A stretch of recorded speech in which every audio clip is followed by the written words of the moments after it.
Guto, uma coisa que assim, sempre me perguntei. Muitos técnicos, às vezes, eles são adaptativos. Se fala muito sobre o Ancelotti, o fato dele se adaptar. Adaptar sempre o esquema que ele resolve jogar às peças que ele tem. Outros técnicos são mais... eu tenho um esquema fixo, eu gosto de jogar assim, e eu vou adaptar os meus jogadores a esse esquema que eu penso futebol. Mas também se fala muito sobre a postura do treinador enquanto ser um cara propositivo e reativo, um cara que gosta mais da bola, um cara que gosta mais de contra-ataque, dar a bola para o adversário, se defender e tudo mais. Para você, o estilo de jogo varia de acordo com as peças que você tem, no clube que você tá, histórico, características, esse tipo de coisa? Ou você tem um estilo que, independentemente de você conseguir aplicar em cada clube ou não, porque depende muito do contexto, é o estilo que você gosta mais e enxerga? Tem um estilo que você se identifica mais, algum treinador, alguma referência que você olha e fala assim... Putz, isso pra mim é o que me serve mais, o que me cabe mais. Se eu tivesse todas as peças que eu pudesse, se eu pudesse escolher, eu montaria algo parecido nessa linha aqui. Tem algo assim? Cara, tudo passa pelo que você tem em mãos e do que o mercado te possibilita ter. Quando você encontra talento de sobra numa equipe, você constrói a equipe em cima disso.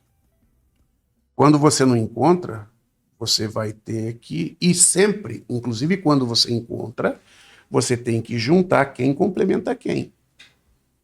Porque ninguém é talentoso de tal maneira que se botar 11 dele em campo... Vai resolver. Vai resolver. Sim. Sempre um vai complementar o outro. Por exemplo, o Vini Júnior... teve uma temporada de destaque porque ele tinha um arco de altíssimo nível. Kroos, Bellingham. Se não tiver ninguém pra pifar... Tem a flecha. Mas tinha os que nem o Kroos fala dos movimentos do Vini. Sim, mas em sintonia com o arco.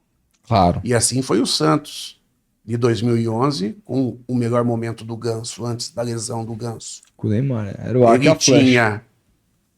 Tinha dois protetores, Arouca e Wesley, né? Dois protetores assim muito ágeis. Sim. O arco de primeiro nível. E três... Um sustentador. Que era o André. E 3 flechas. Robinho e Neymar. Robinho, Neymar. E André. Hã? E André. O André na frente. O André na frente. Tá? Sim. Que também não era lento, era rápido também. Tava começando a os passos, se movimentava. Então foi o melhor momento do Ganso. Porque às vezes até a flecha surgia numa corrida do Arouca, numa corrida do Wesley. Sim, pra caralho. Surgindo no espaço criado pelo André, criado pelo Robinho, criado pelo Neymar. O Léo passando na esquerda o Léo passando, aonde era mais uma flecha. Né? Então ficava fácil. E quando apertava que eles queriam marcar o Ganso, e o Ganso estava no melhor momento dele, aí o Robinho aparecia criando um pouco, aí o Arouca resolvia jogar, o Léo aparecia já como organizador, enfim. É difícil. Tanto é que chegou onde chegou. Sim, campeão da Libertadores. Né? Então, tudo passa por isso. Pelo perfil de jogadores que você tem, característica deles e qualidade deles define a linha de trabalho que você vai ter e talvez o modelo de jogo. Né? E as estratégias que você vai treinar para usar em campo. Se você tem um time que tem uma zaga mais lenta, por exemplo, e for querer marcar alto, já era.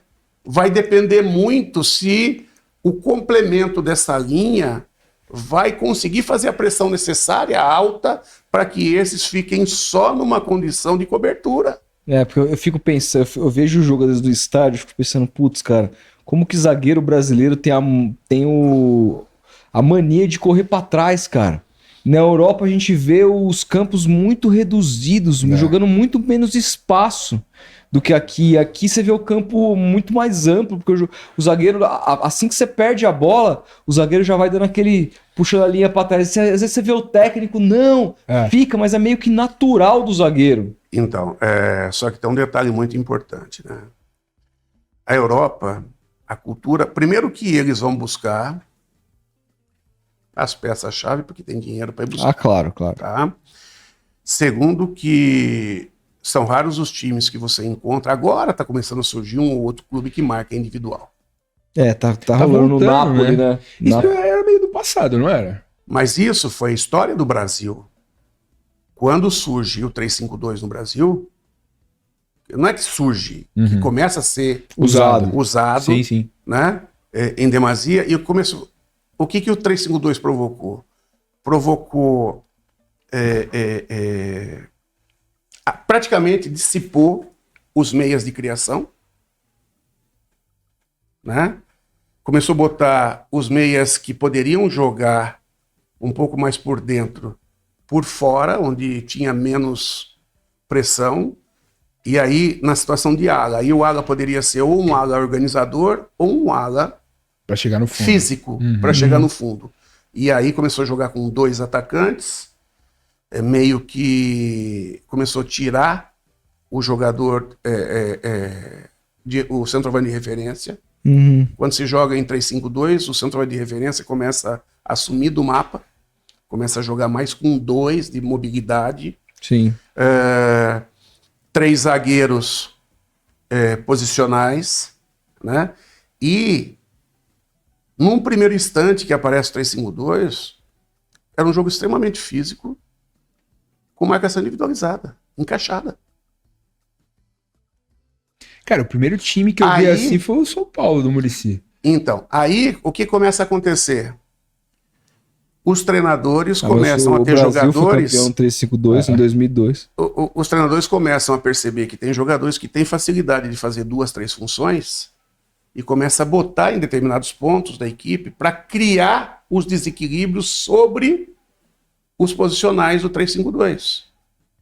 E aí começa a criar superioridade numérica nos setores. Sim. Aí essa marcação individualizada começa a ter problema. Porque o jogador está adaptado a correr num setor marcado de uma determinada maneira, quando ele passa o retorno dele, não tem ninguém para cobrir, porque é individualizado. Aí o outro aparece no setor e começa a criar desequilíbrios, aí o 3-5-2 começa a ter dificuldade, começa a perder jogos, e aí começa a retomar a marcação zonal que era lá atrás. Só que aí numa outra vertente mais europeia, que são as linhas de 4, em termos defensivos. Isso ainda sem aparecimento da linha de 5, da linha de 6, né? 2 linhas de 4. Linha de 5 agora, né? Meio recente. E aí começa a explodir, em termos de mercado, o 4-2-3-1. Sim, que depois vira 4-1-4-1, você joga 2. Com variações de 4-4-2, com 4-4-1-1, porque aí começa a se perceber, e o Brasil, ninguém fala isso, o Brasil é um dos idealizadores das transições de sistema dentro da própria partida com o Felipão em 2002.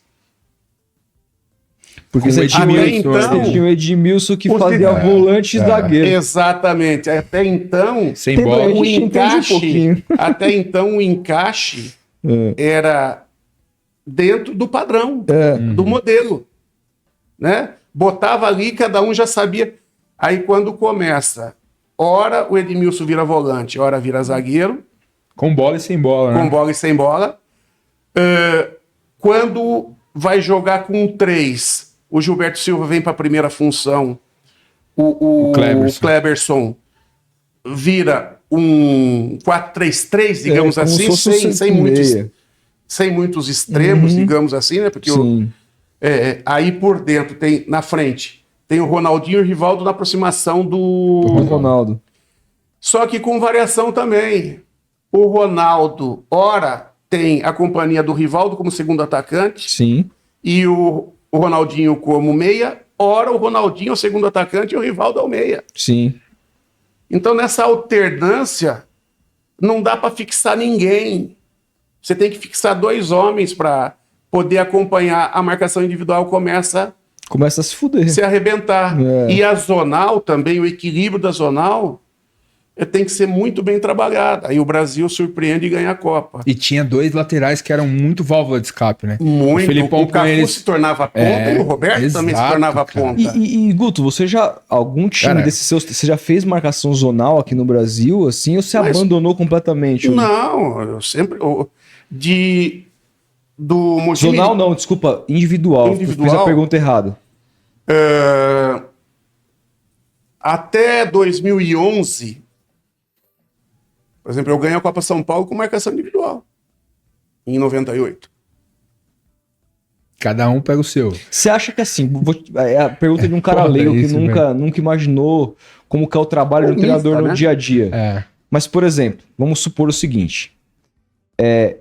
Agora tá surgindo, aí você falou, na Europa os caras estão começando, o técnico do Napoli, o cara pegou o Xabi Alonso, que pô, ganhou a Bundesliga como ganhou, com 5 rodadas de antecedência, O técnico da Atalanta. técnico da Atalanta. O Desculpa, foi do Gasperini. Napoli, foi da Gasperini. Atalanta, desculpa. Gasperini. Ele pega o Xabi Thiago tá Alonso, muito bem. ele pega o Xabi Alonso ganhou a Copa da Alemanha. Aí ele vai lá e mete um 3-0 metendo marcação individual na final da Liga Europa. O Palmeiras na final contra o Santos fez marcação individual. 2020. É mentira minha? Não. Só eu vi esse jogo? Não. O Abel fez marcação O individual. Abel abdicou de jogar pra anular Marinho e Soteldo. Todo mundo. Não, isso na Libertadores, mas agora no Paulistão ele fez marcação individual. Aqui, sim, sim, É. sim. E aí, assim, o que eu te pergunto é, vamos supor, você falou assim, pô, eu deixei de fazer 98, marcação individual, por aí. 2011, quando eu venho pro Mogi, Mogi. eu começo a marcar zonal. marca zonal. Aí, digamos que é o seguinte, deu na tua telha que o próximo time você vai variar de acordo com a circunstância e o adversário. Por exemplo, o Abel no primeiro jogo na Vila marcou zonal e no segundo jogo marcou individual. É possível fazer isso? É possível colocar na mente de 30 caras esses dois sistemas que são tão diferentes uns dos outros? Ou para você conseguir fazer isso, você precisa de muito tempo de trabalho com aqueles mesmos atletas? E automatizar Não, a primeira- isso. A primeira coisa depende da característica. Tá, Que tipo, que perfil físico de jogador você tem. tá. Rápido, forte, lento. Jogador com uma característica mais de caça, jogador mais posicional. O que você tem na mão? Sim. Né? Dependendo do que você tem na mão, é o que você vai botar como sistema. Eu tenho na mão, o que eu tenho na mão dá para fazer isso, então vou fazer isso. Não, você vai começar do zero. Eu vou começar do zero. O que o mercado tem para oferecer? Que tipo de jogador nós vamos buscar? Se a gente for buscar esse perfil de jogador, que tipo de equipe gostaria de formar? Acho que daria mais resultado nesse momento. Acho que daria resultado mais esse perfil de equipe. Esses jogadores estão disponíveis para formar uma equipe competitiva? Uhum. Então, não estão. Nós temos, de repente, dinheiro para contratar essa equipe, sim. Então vamos, então dá. Não temos. Se a gente perder esse, vai ter que procurar o que está no mercado disponível. Porque quando aparece um jogador de força e velocidade, com qualidade técnica e leitura de jogo... Esse é o melhor dos mundos. Não, facinho, o cara já vai embora. Aconteceu com o meu time aí, com o Hendrick, o Estevam, Os o meninos que Guilherme. estão surgindo agora. É. Só que existe um trabalho do João Paulo lá atrás, coordenado pelo João Paulo, de captação, de formação, Garimpar mesmo ali. que já vai peneirando lá embaixo essas características e trazendo para esse perfil. Você acha muito difícil montar hoje um time híbrido que num jogo marca individual e num outro zonal? Não é difícil.